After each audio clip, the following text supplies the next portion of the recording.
Russian విప్లవం. ఎప్పుడు Russian విప్లవం 1905 కానీ 3 కానీ ఉండొచ్చు. నేను చదివి చాలా కాలం అయింది. చిన్నప్పుడు చదువుకున్నా, 20 ఏళ్ళు దాటిపోయింది. రష్యన్ విప్లవంలో లెనిన్ అనేటువంటి ఆయన జార్ చక్రవర్తుల నుంచి యొక్క రాజ్యాన్ని చేజిక్కించుకుంటాడు. చేజిక్కించుకున్న తర్వాత ఎవరెవరైతే అందరూ మొత్తం ఆస్తులన్నిటినీ జాతీయం చేసేస్తాడు. కంప్లీట్గా అన్ని ఆస్తులు ప్రభుత్వానివే అని చెప్తాడు. అన్నీ సమం చేసేసి ప్రజలందరికీ సమానంగా పంచిపెడతాడు.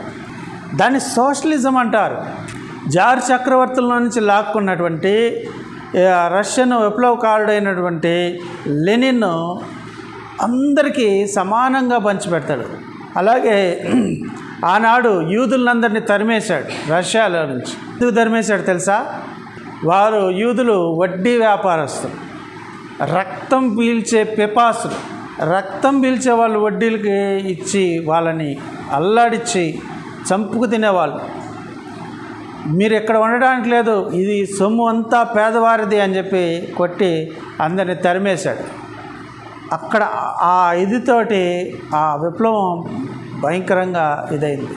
తర్వాత ప్రణాళికలు, పంచవర్ష ప్రణాళికలు ప్రవేశపెట్టినవాడు అతని కొడుకైనటువంటి స్టాలిన్. స్టాలిన్ అంటే మన కరుణానిధి కుమారుడు కాదండి. ఆ పేరు పెట్టుకున్నారు వాళ్ళు.